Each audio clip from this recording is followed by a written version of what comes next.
Good morning student. बाल साधना शिक्षण संस्थान की ऑनलाइन क्लासेस में आपका स्वागत है। देखिए, अपन ने chapter 9 coordination compound first of all अपन ने डिस्कस किया था। यानी कोऑर्डिनेशन कंपाउंड क्या होते हैं? वे यौगिक जिनमें केंद्रीय धातु परमाणु या आयन अन्य उदासीन अणुओं या आयनों के साथ उपसह संयोजक बंध द्वारा बंधित होता है, वो उपसह संयोजक यौगिक कहलाते हैं।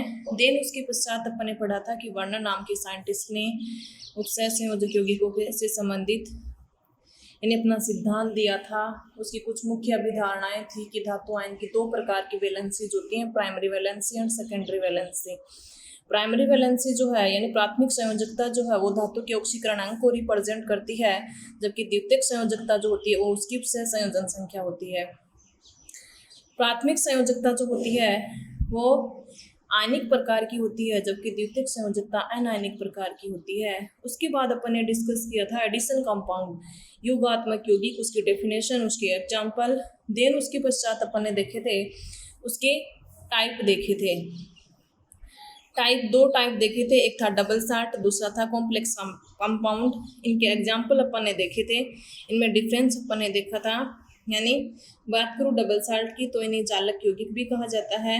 ठोस अवस्था में स्थायी होते हैं, परंतु विलयन प्रावस्था में यानी किसी विलायक में या जल में जब इनको डिजोल्व किया जाता है तो ये जिन भी आयनों से मिलकर के बने होते हैं उन आयनों में क्या हो जाते हैं, टूट जाते हैं। सारे आयनों का ये परीक्षण देते हैं। जैसे फॉर एग्जाम्पल अपन ने मोर लवण देखा था, पोटासियम फिटकरी देखा था, कार्नेलाइट देखा था। ये किसके एग्जाम्पल हो जाएंगे? डबल साल्ट के एग्जाम्पल हो जाएंगे। फिर अपन ने देखा था कॉम्प्लेक्स कंपाउंड, संकुल यौगिक। तो संकुल यौगिक उपसह संयोजक यौगिक भी कहा जाता है।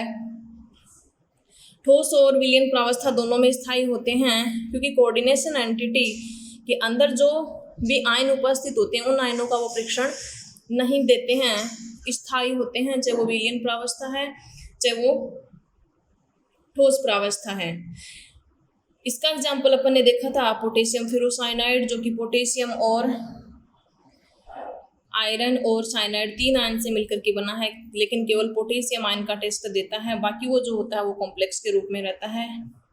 उसके बाद अपन ने डिस्कस किया था उपसह संयोजक यौगिकों से संबंधित कुछ शब्दावलियां देखी थी। इसमें पहली शब्दावली अपन ने देखी थी केंद्रीय आयन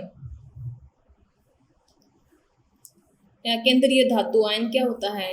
यानी उपसह संयोजक यौगिकों में धनायन या उदासीन धातु परमाणु, जिससे दो या दो से अधिक उदासीन अणु या ऋणायन उपसह संयोजक बंध द्वारा, यानी यहाँ जो स्पीसीज है उसके साथ जो भी लिगेंड जुड़े हुए हैं, जो भी स्पीसीज जुड़ी हुई हैं, जो कि उदासीन भी हो सकती हैं, ऋणायनिक हो सकती हैं, उपसह संयोजक बंध द्वारा बंधित होती हैं, वो क्या कहलाता है? केंद्रीय आयन कहलाता है। इलेक्ट्रॉन युग्म ग्राही की तरह व्यवहार करता है, क्योंकि इसमें लगभग समान ऊर्जा वाले रिक्त डी कक्षक क्या होते हैं? रिक्त होते हैं। तो दिए गए इलेक्ट्रॉन जो है वो कहाँ इंटर हो जाएंगे? रिक्त डी कक्षकों में इंटर हो जाएंगे। देन उसके पश्चात अपन ने डिस्कस किया था लिगेंड। यानी लिगेंड क्या होते हैं? तो केंद्रीय धातु आयन के साथ जुड़े हुए ध्रुवीय अणु या ऋण आयन, जो कि उसको लोन पेयर के इलेक्ट्रॉन युग्म जो हैं वो डोनेट करते हैं, यानी दाता परमाणु जो होते हैं जो कि केंद्रीय धातु आयन के साथ उपसह संयोजक बंध निर्मित करते हैं, वो क्या कहलाते हैं? लिगेंड कहलाते हैं। अपन ने एग्जाम्पल भी देखा था, जैसे पोटेशियम फेरोसाइनाइड K4FeCN6। तो यानी यहाँ पर ये तो है आयरन केंद्रीय आयन या केंद्रीय धातु आयन, और इसके साथ ये जो जुड़े हुए हैं 6, ये क्या कहलाते हैं? लिगेंड कहलाते हैं, क्योंकि ये इसके साथ क्या बनाते हैं?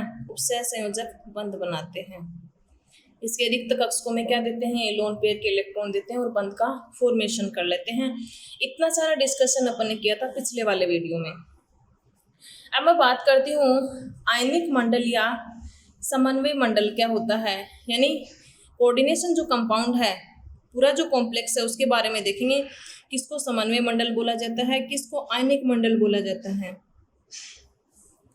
तीसरी टर्म जो है वो है समन्वय मंडल, चौथी टर्म जो है वो है आयनिक मंडल।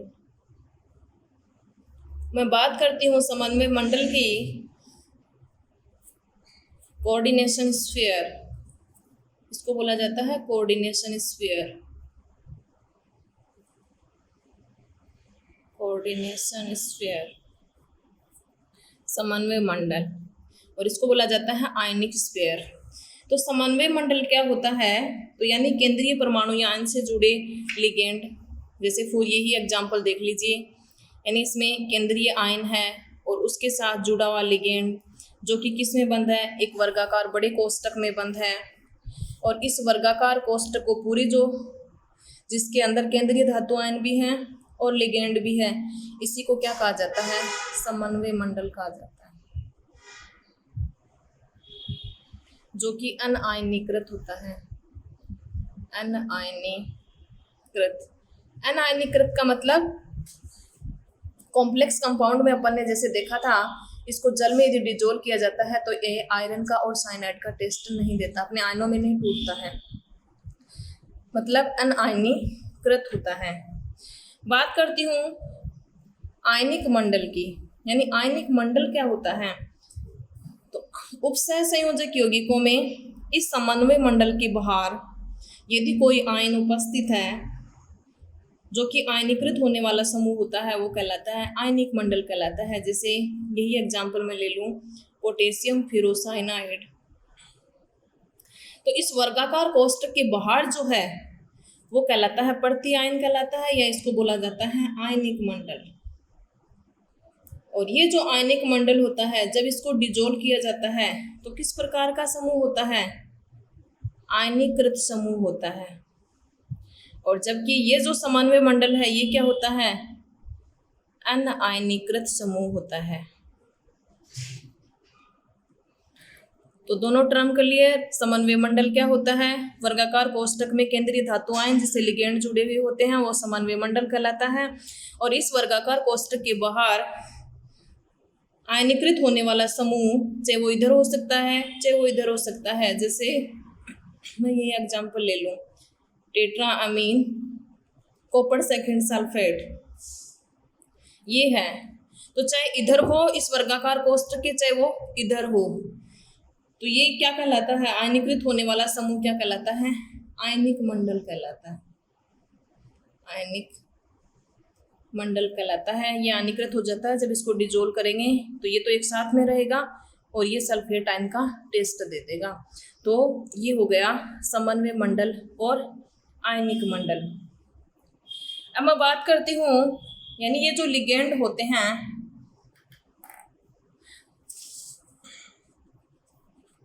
लिगेंड के प्रकार की बात करती हूँ, यानी लिगेंड के प्रकार। लिगेंड अपन ने डिस्कस कर लिया, लिगेंड क्या होते हैं, केंद्रीय धातु आयन के साथ जो उपसह संयोजक बंध का निर्माण करते हैं, एकाकी इलेक्ट्रॉन युग्म डोनेट करते हैं, क्या कहलाते हैं, लिगेंड कहलाते हैं। तो लिगेंड जो हैं इनमें यानी दाता परमाणु की संख्या के आधार पर, यानी जो भी केंद्रीय धातु आयन के साथ जुड़ी स्पीसीज है उसमें दाता परमाणु एक हो सकता है या ज़्यादा हो सकते हैं। तो दाता परमाणु की संख्या के आधार पर लिगेंड हमेशा केंद्रीय धातु आयन को क्या करता है, लोन पेयर के इलेक्ट्रॉन डोनेट करता है। तो डोनेट करने के कारण इसको क्या नाम दे दिया गया, दाता परमाणु। अब उस लिगेंड में दाता परमाणु एक भी हो सकता है और एक से ज़्यादा भी हो सकते हैं। तो उस आधार पर लिगेंड को आगे निम्न भागों में विभक्त किया गया है। दाता परमाणु की संख्या के आधार पर एक होते हैं एक दंतुक लिगेंड, एक दंतुक लिगेंड, या इनको बोला जाता है मोनोडेंटेट लिगेंड,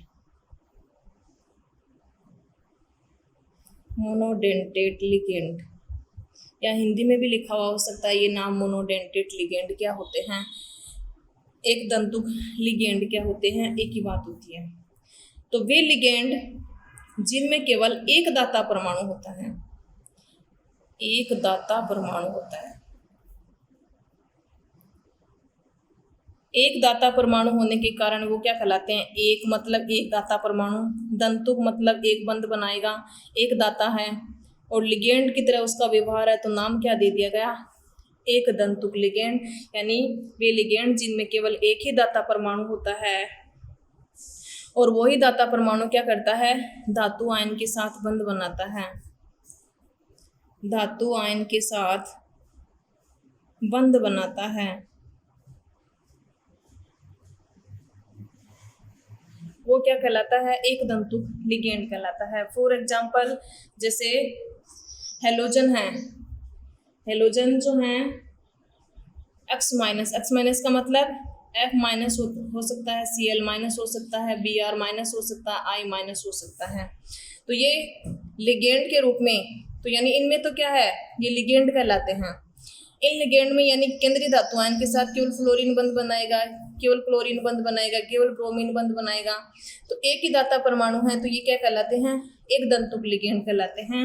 इनके ऊपर चार्ज की यदि बात करूं कि इनके ऊपर चार्ज कितना होता है, सब पर -1 होता है, क्योंकि एक इलेक्ट्रॉन ग्रहण करने के पश्चात ये अपना अष्टक पूर्णपूरित कर लेते हैं। नाम इनका क्या होगा, यानी अक्ष को बोलते हैं हेलो, इसका नाम होता है फ्लोरो, इसका क्लोरो, इसका ब्रोमो और इसका होता है हाइड्रो। तो ये हो जाएंगे लिगेंड के रूप में इसका नाम, इसका फ्लोरो, क्लोरो, ब्रोमो और हाइड्रो। H2O ये भी एक तंतुक लिगेंड का एग्जाम्पल है। ये सारे चल रहे हैं एक तंतुक लिगेंड के एग्जाम्पल, जिनमें केवल एक दाता परमाणु होता है। H2O में जो है ऑक्सीजन, केंद्रीय परमाणु ऑक्सीजन है, जिसके पास कितने लोन पेयर हैं, 2 लोन पेयर शेष रह गए बंध बनाने के पश्चात। लोन पेयर के इलेक्ट्रॉन देकर के क्या बनाएगा, ये केंद्रीय धातु आयन के साथ बॉन्ड बनाएगा।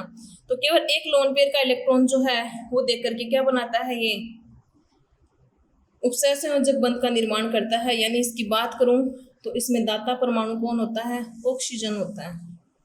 और ऑक्सीजन यानी दाता परमाणु एक है, वो अपने लोन पेयर के इलेक्ट्रॉन देकर के उपसय संयोजक बंध का निर्माण करता है केंद्रीय धातु आयन के साथ।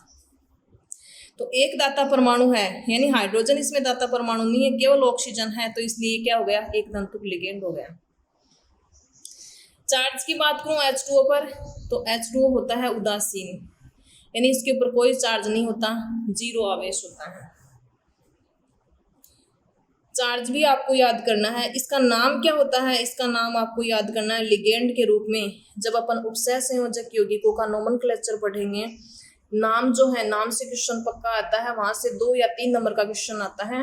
तो इसमें नोमेनक्लेचर जो है उपसय संयोजक यौगिकों का नाम से सूत्र या सूत्र से नाम, दोनों इंपॉर्टेंट हैं। तो उसके लिए आपको याद होना चाहिए लिगेंड का नाम क्या है और लिगेंड के ऊपर चार्ज कितना है, क्योंकि चार्ज से तो निकालेंगे केंद्रीय धातु आयन की वैलेंसी, संयोजकता निकालेंगे, और नोमेनक्लेचर जब लिखेंगे तो संयोजकता यानी उसका ऑक्सीकरण अंक जो है वो भी काम में आएगा, और लिगेंड का नाम क्या होता है वो भी काम में आएगा। तो लिगेंड का नाम और चार्ज दोनों चीजें आपको याद होनी चाहिए। याद ये भी होना चाहिए कि ये एक दंतुक लिगेंड है या ये द्विदंतुक लिगेंड है या बहुदंतुक लिगेंड है, इसने केंद्रीय धातु आयन के साथ कितने बंध बनाए हैं। और क्या एग्जाम्पल हो सकता है, जैसे NH3 है, ये भी एक दंतुक लिगेंड का उदाहरण है। इसमें नाइट्रोजन जो है वो है दाता परमाणु है, जो कि केंद्रीय धातु आयन के साथ उपसय संयोजक बंध बनाता है। इसके ऊपर यदि चार्ज की बात करूं, आवेश का मान 0 होता है। NH3 यानी उदासीन है, इसके ऊपर कोई चार्ज नहीं होता। बात करूं इसके नाम की, तो इसका नाम होता है अमीन। H2O का होता है एक्वा, NH3 का होता है अमीन। CO यानी सारे एक दंतुक लिगेंड के एग्जाम्पल चल रहे हैं। CO वैसे क्या होता है, इसका नाम कार्बन मोनोऑक्साइड, लेकिन लिगेंड के रूप में इसका नाम क्या होता है, कार्बोनिल। इसमें दाता परमाणु कौन होता है, इसमें दाता परमाणु होता है ऑक्सीजन, जो केंद्रीय धातु आयन के साथ क्या बनाता है, उपसय संयोजक बंध बनाता है। चार्ज की यदि बात करूं, इसके ऊपर आवेश का मान कितना होता है, तो वो 0 होता है। अगला जो एग्जाम्पल है वो है PH3, यानी इसका नाम जो होता है वो होता है फोस्फीन, लिगेंड के रूप में। इसमें दाता परमाणु जो होता है वो फास्फोरस होता है। चार्ज की यदि बात करूं तो चार्ज का मान इस पर होता है 0 होता है। NO ये जो होता है नाइट्रोसिल होता है, इसमें दाता परमाणु जो होता है वो होता है नाइट्रोजन। नाइट्रोजन दाता परमाणु है, यानी केवल नाइट्रोजन जो है वो केंद्रीय धातु आयन के साथ बंध बनाएगा, ऑक्सीजन बंध नहीं बनाता है। नाइट्रोजन दाता परमाणु है। आवेश का मान इसके ऊपर भी होता है 0 होता है। OH माइनस, इसका नाम होता है हाइड्रोक्सो, नहीं वैसे हाइड्रोक्सिल समूह है, और लिगेंड के रूप में इसका नाम जो होता है वो होता है हाइड्रोक्सो। चार्ज इसके ऊपर होता है -1, नाम इसका हाइड्रोक्सो हो गया और चार्ज -1 हो गया। दाता परमाणु की यदि बात करूं तो इसमें क्या है, ऑक्सीजन दाता परमाणु है जो केंद्रीय धातु आयन के साथ उपसह संयोजक बंध का निर्माण करता है। अगला जो एक दंतुक लिगेंड का एग्जाम्पल है वो है CN साइनाइड, और इसके ऊपर जो चार्ज होता है वो -1 होता है। इसका नाम जो होता है लिगेंड के रूप में वो होता है साइनो होता है, यानी CN जहाँ भी दे रखा है नाम याद करना है साइनो। चार्ज इस पे कितना है -1, चार्ज वहाँ पे उपसह संयोजक यौगिक में आपको दिया हुआ नहीं होगा, जैसे एग्जाम्पल के रूप में जैसे दिया हुआ K4Fe CN6, तो यहाँ चार्ज नहीं दिया हुआ, आपके ध्यान होना चाहिए ये लिखा हुआ तो इसका मतलब इसके ऊपर चार्ज -1 है, नाम इसका साइनो होता है। और एक दंतुक लिगेंड के एग्जाम्पल हो जाएंगे H-, यानी H केवल H जुड़ा हुआ है तो इसका नाम होता है हाइड्रिडो। और इसमें तो H ही है केवल, तो दाता परमाणु कौन होगा, H होगा। चार्ज का मान कितना है -1 है। और देखिए एक दंतुक लिगेंड के एग्जाम्पल खूब सारे हैं।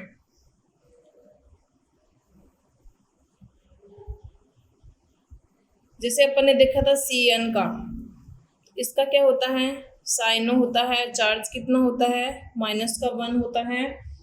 और दाता परमाणु इसमें कौन है, दाता परमाणु है इसमें कार्बन बंध बनाएगा, लेकिन इसका उल्टा भी होता है, कई बार ये लिखा हुआ होता है। तो इसका नाम जो होता है लिगेंड के रूप में वो होता है आइसोसाइनो। इसके ऊपर चार्ज जो है वो भी -1 होता है, लेकिन यहाँ पर जो दाता परमाणु है वो दाता परमाणु होता है नाइट्रोजन।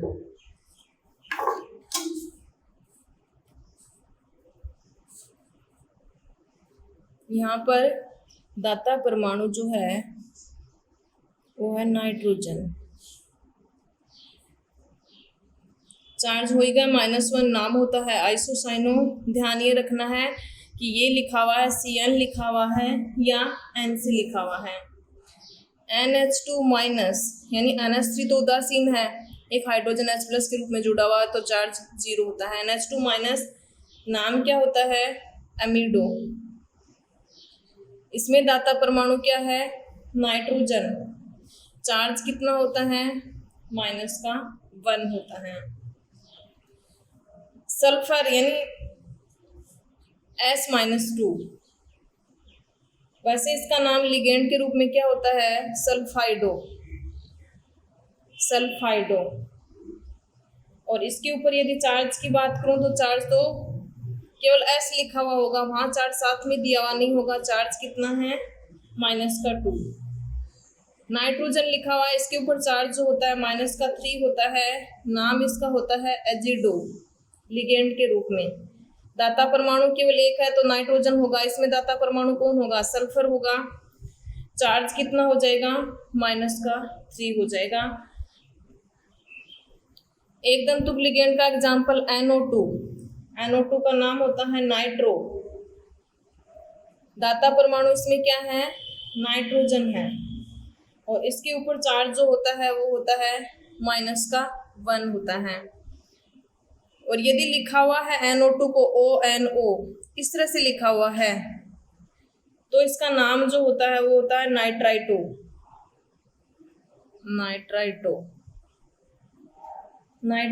इसमें दाता परमाणु कौन है, दाता परमाणु ऑक्सीजन है। चार्ज कितना होता है इस पे माइनस का 1 होता है। या NO2 जो है लिगेंड के रूप में एक दंतुक लिगेंड है, इस तरह से हो चाहे इस तरह से हो, एक ही बात है, ये NO2 है, ये भी NO2 है। लेकिन इस तरह से यदि लिखा हुआ है तो इसमें दाता परमाणु नाइट्रोजन होगा, केवल नाइट्रोजन केंद्रीय धातु आयन के साथ बंध बनाएगा, नाम होगा, चाहे यहाँ पर इसका नाइट्रेटो N भी लिख सकते हो, यानी कई बुकों में जो है सही ये भी होता है। नाइट्रेटो N का मतलब होता है, नाइट्रेटो मतलब NO2 समूह है जिसमें नाइट्रोजन ने केंद्रीय धातु आयन के साथ बंध बनाया हुआ है। ON हो, इसका नाम भी नाइट्रेटो होता है, लेकिन इसके नाम में नाइट्रेटो O लिखा हुआ होता है। इसका मतलब है कि केंद्रीय धातु आयन के साथ नाइट्रो समूह जो है उसका ऑक्सीजन जुड़ा हुआ है, मतलब वो किस रूप में जुड़ा हुआ है, ONO के रूप में जुड़ा हुआ है। अंतर केवल इतना है, चाहे ये लिखा हुआ मिले तो भी सही है और ये लिखा हुआ मिले तो भी सही है, दोनों एक ही बात है। तो ये हो गए मैन जो है। मैन आपको एक दंतुक लिगेंड में कौन कौन से याद करने हैं, एक तो हेलोजन याद करने हैं, फ्लोरो क्लोरो ब्रोमो आइडो, चार्ज कितना होता है, नाम क्या होता है, एक साइनो आइसोसाइनो, नाइट्रेटो N नाइट्रेटो O या नाइट्रो N नाइट्रेटो O, ये आपको याद करने हैं। याद आपको कार्बोनाइल करना है, याद आपको H2O याद करना है, याद आपको NH3 याद करना है, हाइड्रिडो H याद करना है आपको, बाकी सल्फेटो है, कार्बोनेटो है, और भी कई हैं, सल्फाइडो है, एजिडो है, लेकिन ये तो मैन है जो कि आपको याद होने चाहिए यदि नोमेनक्लेचर आपको सीखना है तो, क्योंकि वहीं से क्वेश्चन आएगा नोमेनक्लेचर से कि इनका नामकरण लिखें, या नाम दिया हुआ होगा तो आपको सूत्र लिखना पड़ेगा, तो वहाँ आपकी उसका फॉर्मूला याद होगा या नाम याद होगा, तभी आप ये ऐसा कर पाते हो। यदि आपके चार्ज ध्यान में है तो ये आपको टेबल जो है ये आपको पूरी याद करनी है, एक दंतुक लिगेंड क्या होते हैं। अब मैं बात करती हूँ द्विदंतुक लिगेंड की, यानी द्विदंतुक लिगेंड क्या होते हैं।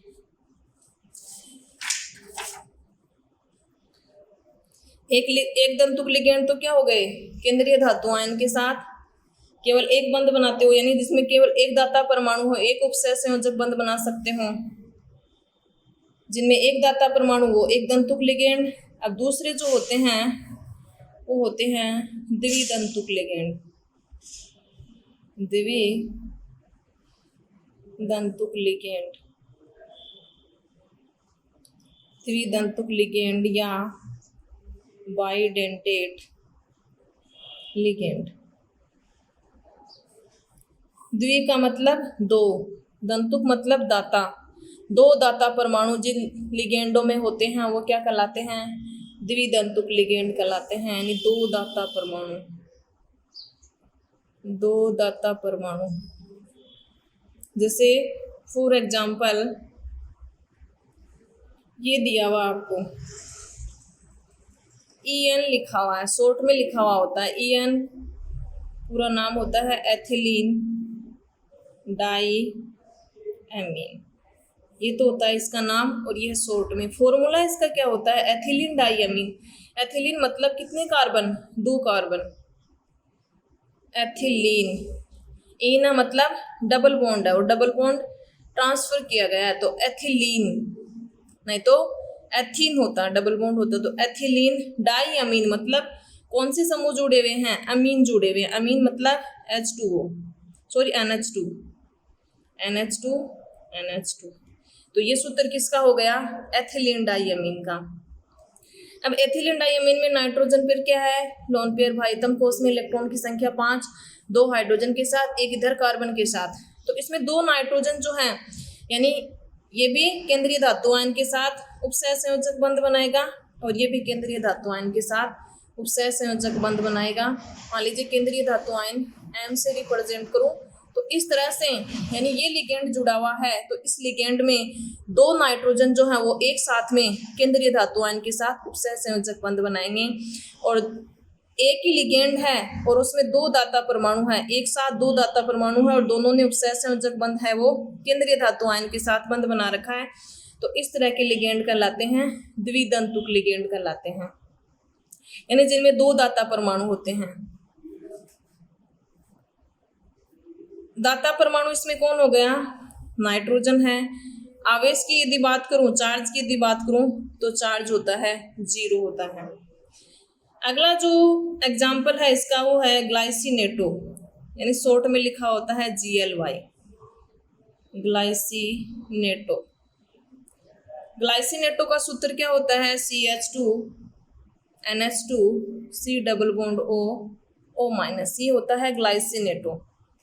तो ग्लाइसिनेटो में 2 दाता परमाणु हैं, एक तो नाइट्रोजन केंद्रीय धातु आयन के साथ उपसह संयोजक बंध बनाएगा और एक ऑक्सीजन जो है वो केंद्रीय धातु आयन के साथ क्या बनाएगा, उपसह संयोजक बंध बनाएगा। तो दाता परमाणु कौन से हो गए, एक नाइट्रोजन हो गया और एक ऑक्सीजन हो गया। चार्ज की यदि बात करूं, चार्ज कितना होता है, -1 होता है। तो चार्ज -1 ये आपको याद करना, ऑक्सीकरण निकालेंगे तो काम आएगा। दाता परमाणु यानी कंपटीशन एग्जाम में कई बार मोनोडेंटेट या डाइडेंटेट लिगेंड या एम्बीडेंटेट लिगेंड के एग्जाम्पल दिए हुए होते हैं कि दिए गए लिगेंडों में से दाता परमाणु है, यानी दाता परमाणु इसमें ये है, इसमें है। किसी भी तरीके से कोई भी क्वेश्चन पूछा जाए तो दाता परमाणु वहां पूछ लिए जाते हैं। तो दाता परमाणु इसमें कौन है, नाइट्रोजन भी है और ऑक्सीजन भी है। अगला एग्जाम्पल जो है वो है ऑक्सीलेटो, यानी शॉर्ट में लिखा हुआ होता है OX, मतलब ऑक्सीलेटो। ऑक्सीलेटो का सूत्र क्या होता है, COO-, यानी शॉर्ट में यदि लिखें तो ये इस तरह से लिख सकते हैं। स्ट्रक्चर फॉर्म में लिखेंगे तो किस तरह से लिख सकते हैं, डबल बॉन्ड। तो ये होता है, या इस तरह से भी लिखा हुआ हो सकता है C2O4, ऐसे भी मिल सकता है, लेकिन ज्यादातर लिगेंड के रूप में या तो ये मिलेगा उपसह संयोजक यौगिक के साथ में, या फिर ऐसे मिलेगा।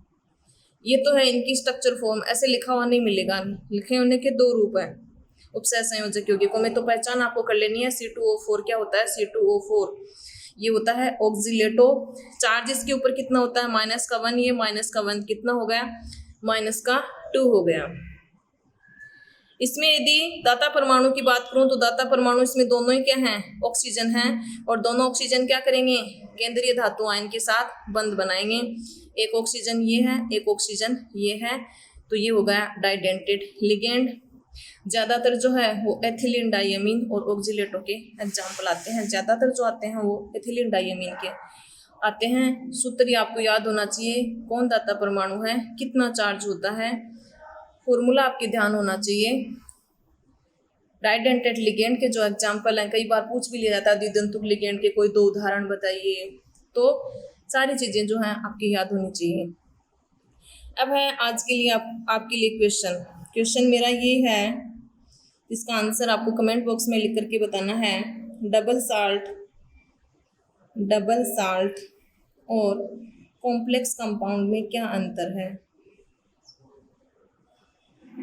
मतलब द्विक लवण और संकुल यौगिक में क्या अंतर है, कोई 2 अंतर विद एग्जाम्पल आपको बताने हैं। और आज के वीडियो में इतना ही, थैंक यू।